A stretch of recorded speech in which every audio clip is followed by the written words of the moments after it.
Halo semuanya, Yoki di sini dan ini podcast EduTalk.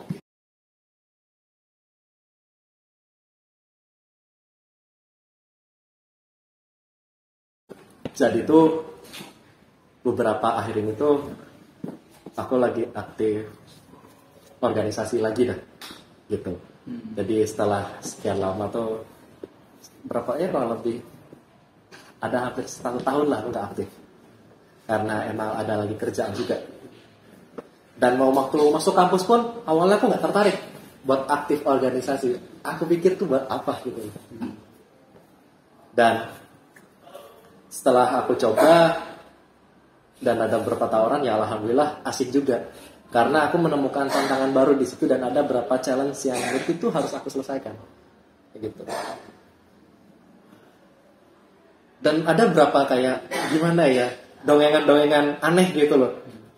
Yang gimana ya, anak organisasi tuh kayak fokus di organisasi doang gitu loh. Dalam artian tuh lu kayak gak dapet apa gitu. Emang lu cuman di kegiatannya doang gitu.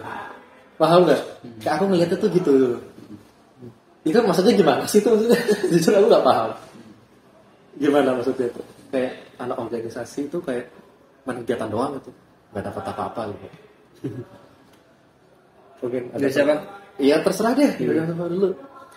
Nari dulu. Oke. Dulu. Kan belum perkenalan ya? Oh iya lupa. Oke. Gak apa. Oke. Perkenalkan, nama saya Ardi, mahasiswa semester 6 prodi PPSI. Oh, nggak 6 ya? 6. Oke. 6. Oke. Kalau sudut pandang ya, perspektifku tadi soal apa namanya? Kalau mahasiswa ikut organisasi atau apalah itu organisasi internal, eksternal, badan semi otonom atau dan sebagainya itu. Kalau dirasa cuman berdasarkan ikut kegiatan cuman dapatnya, ini balik lagi semua itu bergantung pada pola pikir masing-masing individu. Yeah. Kalau pola pikirnya masih mahasiswa awam atau mahasiswa pada umum biasa mikir kayak gini, ikut organisasi buat apa sih kalau misalnya kita dapatnya cuma capek doang, malah kita suruh bayar kas, ya kan, malah kita suruh ikut survei ke sana, dan sini nggak ke cover dan sebagainya. Nah kalau pola pikir kita aja masih ngerasa apa ya, kayak apa yang kita kasih, apa yang kita dapat, ya otomatis kita ngerasanya itu ada hal yang merugikan berkecimpung di dunia organisasi. Padahal kalau misalnya pola pikir kita balik atau kita ubah ke apa ya istilahnya investasi yang lebih jangka panjang, visioner, organisasi apapun itu, organisasi yang positif ya di luar atau dalam kampus itu sangat penting sih. Karena seminimal-minimalnya organisasi itu bukan soal apa ya, rekam jejak kita di kuliahan atau menempa diri kita buat apa belajar mungkin sederhana, belajar menghargai pendapat orang lain pas rapat, gitu kan, ngasih yang lebih apa ya dedikasi lagi, alasannya ya harusnya ngasih kontribusi ke alma mater kayak gitu kan, atau enggak setidak-tidaknya apa ya harapan atau ekspektasi mahasiswa gabung ke Ormawa agar apa ya pengalaman di organisasi bisa ditaruh di kurikulum vitae kayak gitu kan. CV kan buat daftar kerja juga. Oh iya. Iya kan. Iya. Setidak-tidaknya kalau misalkan kerjanya nggak butuh CV, kan orang klien butuh rekam jejak kita kan. Butuh keilmuan kita yang nggak kita dapetin di kelas. Iya. Di kelas selama kau belajar tuh selain belajar ngapain aja gitu. Kalau di kelas kan cuma duduk doang, 2 SKS selesai, ya udah dapetnya apa gitu kan. Dapatnya belajar doang. Tapi kalau belajar enggak ya kita apa gitu. Iya, oke. Selain itu mungkin sedikit lagi sih. Ilmu-ilmu yang dibutuhin pas dunia kerja kita itu kan kayak ilmu negosiasi ya kan. Ilmu dalam memimpin, self leadership, kemudian tadi kepemimpinan itu mempengaruhi sejumlah orang di sekitar. Itu kan butuh ketika kita kerja kan. Kerja apapun itulah. Mau kita ingin bikin usaha, perusahaan, kerja di perusahaan, diskusi pemerintah semua butuh. Itu jadi menurutku balik lagi sih ke pola pikir yang perlu kita ubah. Oke. Pola pikir. Gitu ya. Anjir banyak juga ternyata maksudnya. Iya. Aku nggak nyangka kalau ibaratnya tuh kalau kita lulus sampai ke dunia kerja itu berpengaruh juga ke cara kita, pola pikir kita, soft skill kita gitu. Ya nggak kelihatan lah ya jadinya. Jadi bukan impact secara langsung tapi impact buat jangka kedepannya gitu ya. Oke. Ada tambahan nggak? Barusan tuh udah dihabisi ya salahnya. Perkenalan dulu ya. Oke. Sebelumnya perkenalkan nama saya Isbul. Aku dari mahasiswa semester 6 PBI. Ya. Kebetulan menjabat sebagai gubernur BEM juga. Ini sedap. Dan ini podcastnya podcast game juga ya. Pulang rumahnya langsung Ya, tadi disegat mau pulang terus disuruh ikut podcast dulu dan ya udah oke. Iyalah, soalnya gimana ya? Aku tuh karena kenapa aku ngadain podcast kayak gini tuh soalnya di tongkronganku terutama di circle pertemananku termasuk kalian-kalian ini kan kita tuh sering banget diskusi hal yang menarik gitu loh. Nah itu tuh aku merasa mereka ini harus mendengar gitu loh. Mereka ini at least harus menyaksikan apa yang kita sedang bicarakan gitu. Karena hal ini menarik untuk didiskusikan, memancing orang untuk berpikir gitu loh. Jadinya ini mesti ada impactnya besar atau kecil gitu. Kayak gitu makanya aku benar-benar ngebet ngadain ini. Dan apalagi teman-teman kita kan ya mesti butuh referensi baru lah kayak gitu. Nah apalagi oh iya sama satu lagi itu di beberapa aku lihat gitu bicaranya aku dengar. Nah ini nggak gimana nih. jadi bicaranya aku dengar itu apa ya kayak ada ini kita nggak usah ngomong mahasiswa ya kita ngomong organisasi secara umum deh. Gitu tuh bahasannya gimana ya kayak masih ada senioritas gitu loh dalam artian nggak karena gini anggap aku senior nih karena senioritas itu tuh aku jadi nyaman di situ ini tempatku gitu loh apalagi sama mahasiswa ada yang sampai semester 14 itu kali masih aktif di situ aja gitu bahkan sekre ini rumahku jemur pakaian di depan sekre kan kurang ajar oke enggak maksudnya ini pengalamanku pribadi tapi di sana Ada. di belakang gitu. Iya. Ya udah ke sana lah ya. Itu pengalamanku Kampus pribadi. lain mungkin Ini lain. pengalamanku pribadi sebelum aku masuk kuliah. Itu soalnya gimana ya? Yang namanya sekre itu fasilitas organisasi gitu. Fasilitas yang kita berdayakan bareng-bareng gitu loh. Kok jadi tempat kos-kosanmu gitu loh dalam artian gitu. Ini tempat bersama-sama, tempat kita berdiskusi gitu, tempat kita untuk melangkah ke depan, berdiskusi melangkah ke depan, bukan tempatmu untuk bertempat tinggal dan tidur di sana gitu loh. Nah, gimana ya? Maksudnya dalam kita menyikapi hal seperti itu tuh gimana? Apalagi kan, ini aku masih junior nih ya. Yeah. Nah itu tuh aku menyikapi hal seperti itu gimana gitu loh. Dan itu kenapa hal itu bisa terjadi sih gitu menurut kalian yang tua-tuanya gitu. Tua semesternya aja. Ada yang lebih tua semester 8. Semester 6 tuh nggak selalu tua ya. Iya. Ya mungkin aku jadi dikit aja ya Kak. Mungkin kalau misal kita masih lihat ada organisasi yang masih menerima semester yang udah tua, mungkin itu ada sedikit penyalahan peraturan atau mungkin memang dia tidak mengikuti peraturan yang ada. Jadi sebenarnya ketika kita mengikuti aturan, di peraturan itu udah jelas batas maksimal mengikuti organisasi itu sebelum semester 8. Iya bro. Nah, Sebelum semester 8. Okay. Jadi kalau semisal kamu udah semester 8 ke atas, itu nggak bisa ikut organisasi lagi harusnya gitu. Tapi kalau semisal kalian menemui mahasiswa yang udah semester 8 lebih masih ikut organisasi, jadi menyalahi aturan atau mungkin udah nggak ikut organisasi tapi masih ngekos di situ, masih stay di situ, sering main lah, sering nyuci baju dan sebagainya di situ. Ada gitu. Iya, aku paham. Itu menyalahi aturan. Okay. Jadi mungkin mulai diterapkan kalau semisal setiap masa itu ada orangnya dan setiap orang ada masanya gitu. Jadi nggak harus di situ terus. Mungkin kalian para organisator berani untuk memberitahu gitu. Oke. Ternyata ya tapi ya kalau aku pribadi aku gak sungkan sih ya. Mungkin aku bakal nyerahin ke teman-temanku yang lebih galak kali. Biasanya satu organisasi itu ada aja yang galak gitu loh. Seolah-olah kayak ini harimaunya nih gitu loh. Itu organisasi kayak kebun binatang menurut gue. Oh iya, spesies. Iya, kayak aku udah pernah denger dari beberapa dosen gitu atau teman-temanku kayak jenis-jenis hewannya gitu kayak kupu-kupu lah, kura-kura lah gitu. Apa aku bilang ini? Kupu-kupu itu apa aku bilang? Itu kupu-kupu itu kuliah pulang. Oh, kalau kura-kura kuliah rapat. Oh, gitu. Oh gitu dong. Iya kayak. Ohnya penasaran aja gitu kayak apa ya? Udah panas nih guys. Jadi kayak gitu cuman penasaran aja gitu kayak ternyata ada jenis reptil juga ya sama ada jenis serangga gitu. Nah itu apa sih kayak kupu-kupu kura-kura itu apa lagi ada jenis lain nggak sih? Mutannya mahasiswa itu. Mutan itu gimana Arboku? Iya. Tadi sebelum jawab pertanyaan ini tadi ada pertanyaan yang kelewat sih tentang budaya itu loh yang tadi dijawab school. Oh iya dijawab. Masalahnya nyimpen jawaban nih sebenarnya Bang. Dijawab dulu. Kalau menurut sudut pandangku ya, perspektifku soal senioritas di organisasi, walaupun bukan berarti di sini aku menempatkan diri sebagai mahasiswa yang organisatoris kayak gitu tuh bukan ya. Tapi semua mahasiswa atau semua orang kayaknya berhak buat berbagi perspektif. Kalau dari aku pribadi, sebenarnya antara senioritas dan junior kayak gitu, senior dan junior di suatu organisasi atau komunitas apapun itu kan balik lagi akarnya kan adalah kebiasaan perilaku mahasiswa individunya kan. Merambatnya ke kebiasaan, kalau merambatnya adalah ke budaya. Budaya kan. Habit budaya. Nah, budaya senioritas itu di komunitas, enggak hanya di organisasi sebenarnya. Di mana-mana ya? Di mana-mana. Bahkan di level perusahaan ataupun di tempat kerja pun senioritas tetap ada sih. Gak bisa kita pungkiri sebagai manusia sebagai orang yang maksudnya manusia sosial kayak gitu tetap ada namanya kasta-kastaan kayak gitu.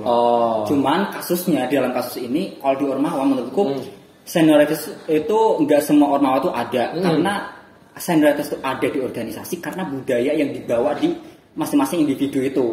Biasanya ya kan namanya mahasiswa kan sebelumnya dia punya pengalaman organisasi di sekolah kan. Di sekolah dulu masih melekat di benak kita kan, maksudnya MOS kayak gitu kan.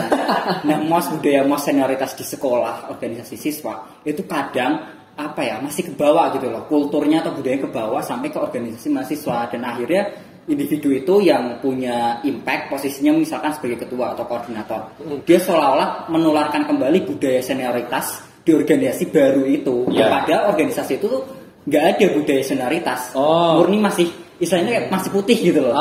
Tapi dikasih warnanya macam-macam, abu-abu, hitam, coklat karena satu atau dua individu itu yang punya pengalaman senioritas itu. I see. Sebenarnya nggak make sense lagi, nggak cocok gitu loh. Udah ada senioritas nggak make sense. Udah nggak relevan lagi ya. Nggak sama sekali sih. Iya. Ya sih, karena di tempat kerjaanku ya kayak industri kreatif itu yang aku rasain beberapa hal itu ternyata emang nggak ada senioritas, entah yang tua atau muda itu benar-benar nggak kerasa. Dia ada temanku yang umurnya 30-40 tahun, tapi begitu sudah berbaur dengan kita ini yang Gen Z ini, mereka tuh kayak berbaur cepet banget itu loh. Kayak bahkan lebih cepat daripada kita yang muda-muda ini, aku merasanya begitu. Kayak wah nggak ada senioritas gitu ternyata. Dan ternyata memang sengaruh itu ya gitu. Mungkin emang lingkunganku emang lagi sedikit aja akhir-akhir ini kayaknya gitu. Jadi aku baru tahu dan bahkan baru memandang hal ini gitu. Oke. Nah soalnya tadi mutan-mutan mahasiswa tadi itu. Jadi terintegrasi jawabannya terintegrasi sama si mutan mahasiswa yang mutan gitu ya. Di mana-mana sih sebenarnya, maksudnya spesies-spesies semacam itu tuh nggak hanya di kampus kita aja, tapi di semua kampus di Indonesia kayaknya ada. Iya. Ada. Oke, yang pertama spesies pertama tadi apa? Kupu-kupu ya. Kupu-kupu. Kuliah pulang. Sebenarnya kuliah pulang itu balik lagi sih ke pilihan masing-masing mahasiswa, karena sejatinya mahasiswa kan insan-insan yang punya kebebasan untuk berekspresi sebagai generasi muda.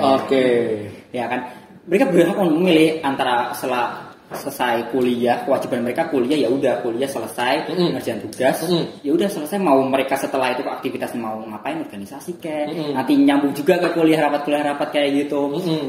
Atau mereka mau berwirausaha, pilihannya banyak mahasiswa, mau usaha, bikin usaha ya kan, bikin komunitas sendiri, bikin pemberdayaan dan lain sebagainya, bikin karya atau apa-apa. Sebenarnya ya itu bukan semacam batasan untuk kita bisa eksplorasi potensi yang kita miliki. Stereotip semacam itu kan muncul karena berdasarkan dari hasil pengamatan kita masing-masing kan.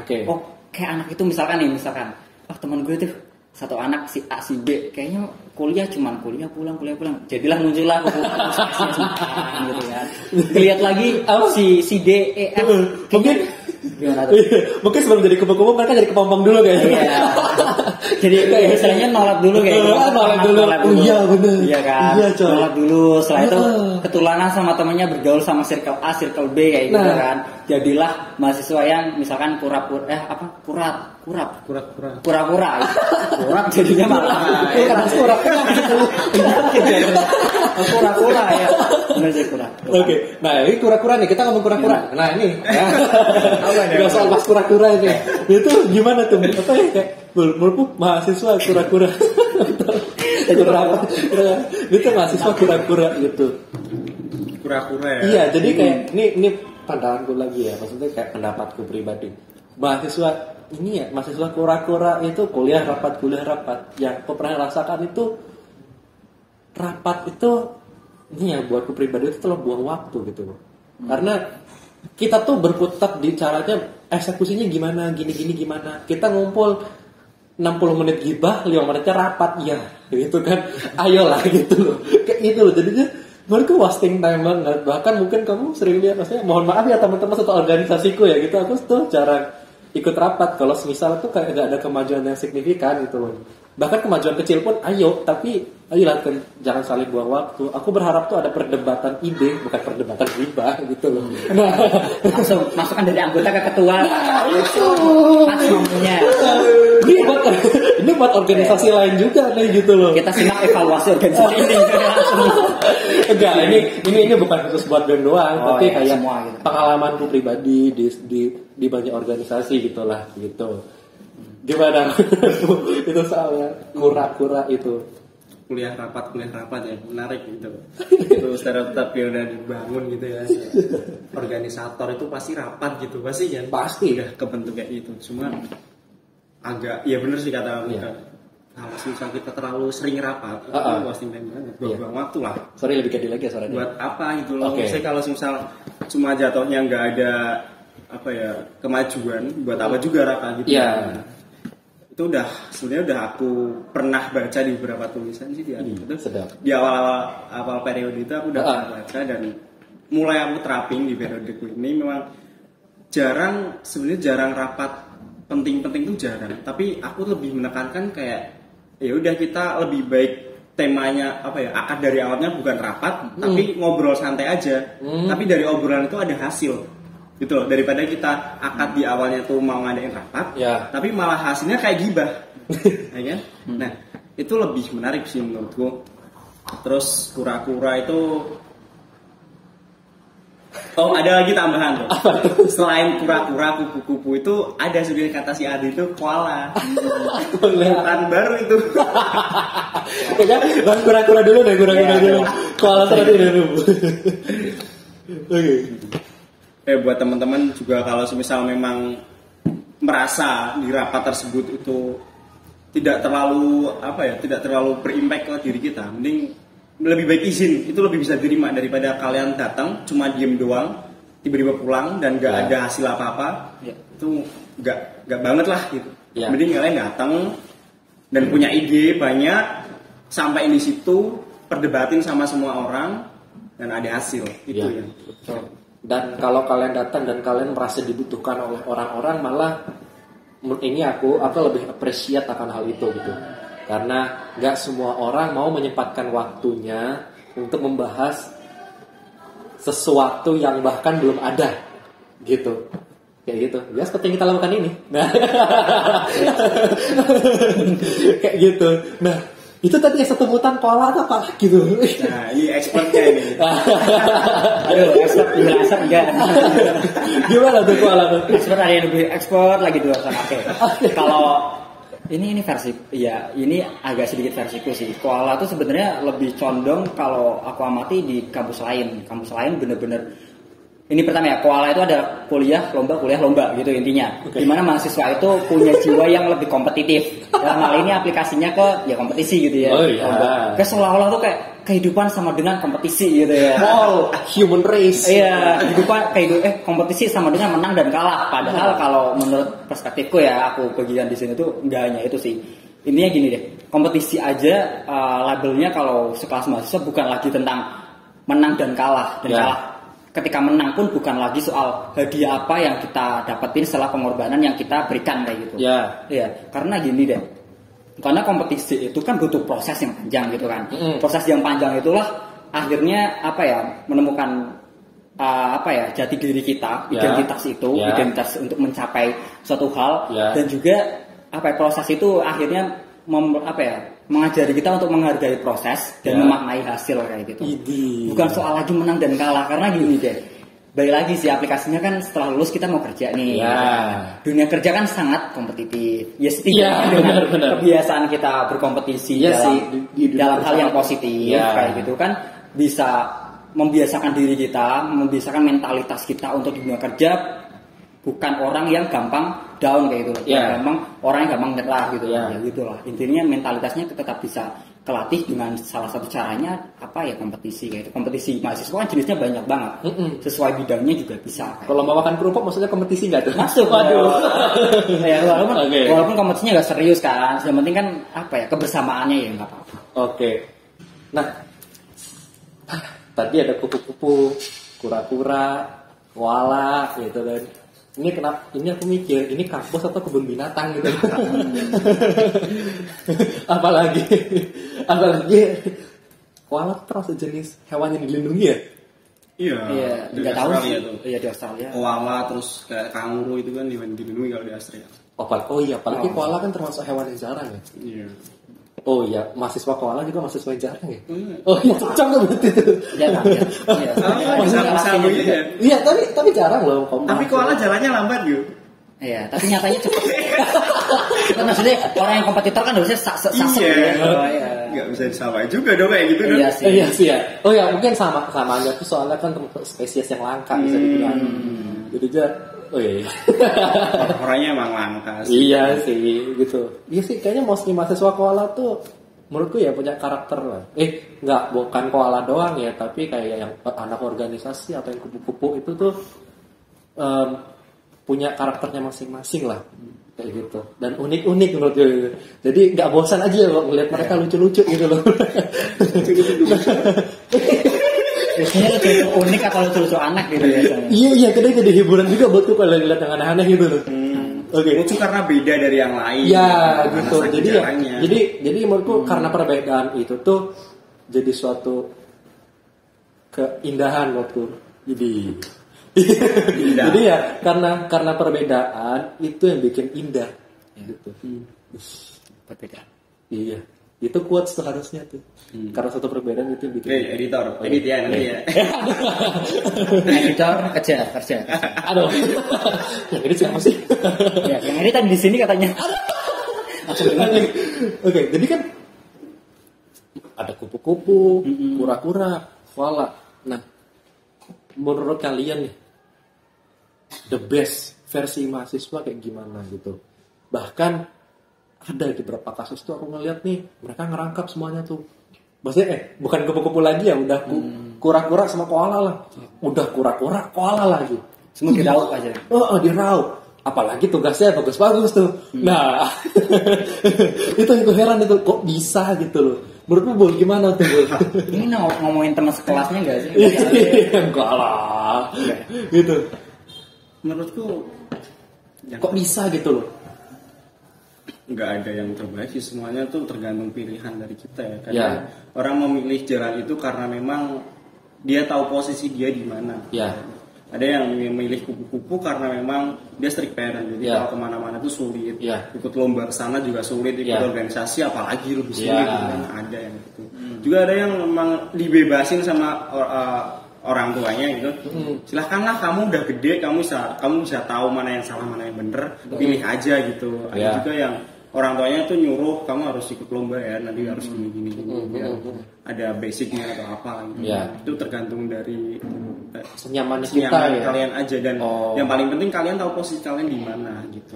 Senyaman kita dan apa yang kita dapat dan apa yang bisa kita berikan. Itu value-nya lebih penting sih.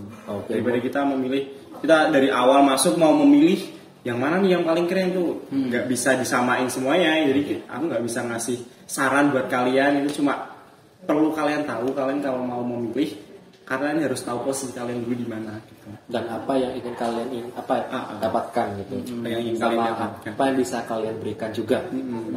Nah, menurut kupu-kupu dan kura-kura lainnya nih gimana nih? Oke.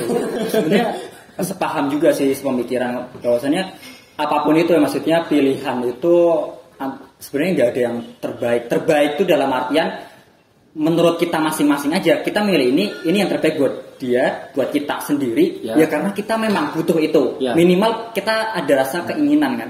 Kita pingin seperti itu ya karena ya kita merasa butuh ya kita bakal beranggapan bahwa itu yang terbaik. Versi kita bukan versi orang lain, beda lagi kasusnya. Kan masing-masing individu aja. Tapi balik lagi antara mana yang nyari yang terbaik itu balik lagi ke tujuan masing-masing dari kita. Maksudnya ketika masuk ke dunia atau kehidupan perkuliahan, tujuan kuliah buat apa sih? Tanyain lagi ke diri sendiri. Mungkin kalau udah pernah nulis di kertas di tembok dibaca lagi, pengen jadi mahasiswa yang seperti apa? Maksudnya itu juga ditanyakan ke diri sendiri kan? Apa istilahnya? Role modelnya ada lah gitu ya. Misalkan maba nih, mahasiswa, aku pengen jadi mahasiswa seperti kakak ini kayak gitu. Ya udah otomatis kan ada role modelnya kan, ada semacam figur lah. Ada figurnya. Oh, seperti mas ini. Berarti kita capai juga seperti itu. Walaupun perlu dicatat juga bahwasanya tiap orang punya jalur tracknya masing-masing kayak gitu. Kita boleh percontohan atau nyontoh orang lain seperti itu. Tapi dalam artian nyontohnya adalah bagaimana cara dia menyikapi tantangan, bagaimana cara dia menyelesaikan persoalan entah di ranah apapun itu semacam itu. Tapi selebihnya kalau misalnya kita milih organisasi A, B, C atau milih kegiatan mana, itu ya terserah masing-masing dari kita. Disitulah ketika prosesnya kita mulai nyaman, kita menghargai proses, dapat hasilnya, di situ juga kita bisa menilai, oh ini yang terbaik buat diriku karena ya manfaatnya bisa aku dapetin. Dan manfaat nggak hanya sekilas hari itu aja manfaatnya dapat, tapi investasi gitu, jangka panjang gitu, manfaatnya tetap bisa terus digapai. Dari situlah titik dimana kamu bisa menemukan versi terbaik dari dirimu sendiri. Sip, top. Memilih menjadi mahasiswa seperti apa gitu ya, senyamannya kita, sepinginnya kita. Mau diambil semua ya monggo, kalau kamu bisa ngatur waktu ya, dan mau pilih salah satu juga nggak apa-apa. Ya sepinginmu aja deh gitu, senyamanmu, karena masing-masing dari kita itu kan punya pribadi sendiri, punya pikiran sendiri gitu, dan punya jalannya masing-masing gitu. Jadi taruh lagi ya. Syukur ya kan. Jadi entah itu kura-kura, kupu-kupu, atau koala, atau mungkin ada jenis baru lagi kayaknya kuper kuliah kerja, atau lambat-lambat bakal mutang sih. Ada kuper, ada kayak kurang kuliah tapi kurang pergaulan gitu kayak. Nah, tapi kuper tuh ada dua loh, kurang pergaulan sama kuliah perpus. Benar.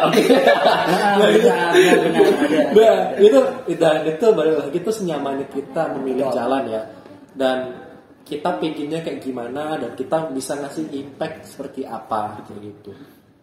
Dan kalau memilih semuanya pun nggak masalah kalau kamu mampu buat ngatur waktu ya.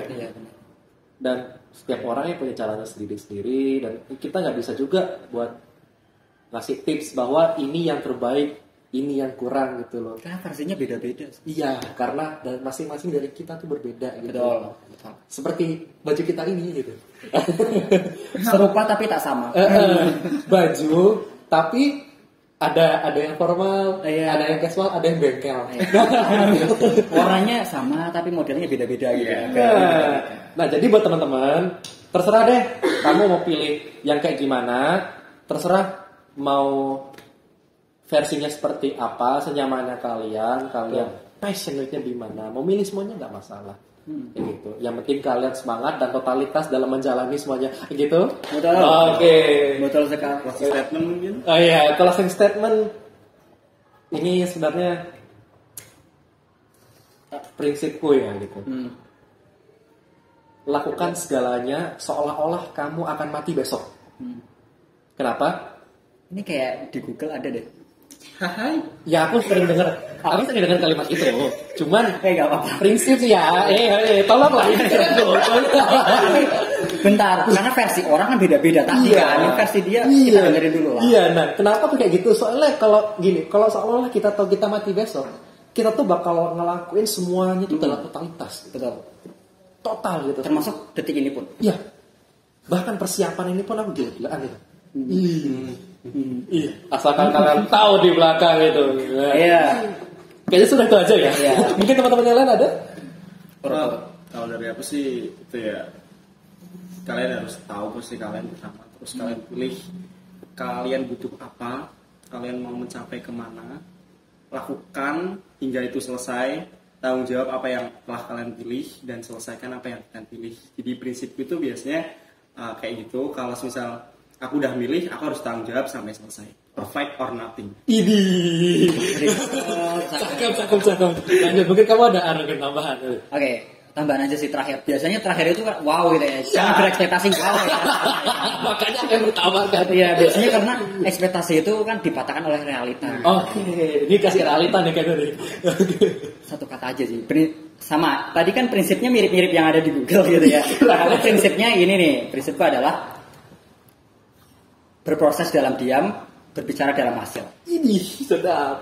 Oke teman-teman. Iya, filosofi singkatnya adalah selama kuliah, khususnya kita mahasiswa, jangan pernah ngerasa terlambat karena proses tiap masing-masing individu itu berbeda tentunya. Itu aja. Oke. Gila. Top. Oke, sebelumnya mungkin ini meja kosong atau mungkin taruh sponsor teman-teman nggak apa-apa. Nah, mungkin yang punya produk juga nggak apa-apa. Nah, sampai sini aja. Sampai ketemu di episode selanjutnya. Bye. Bye.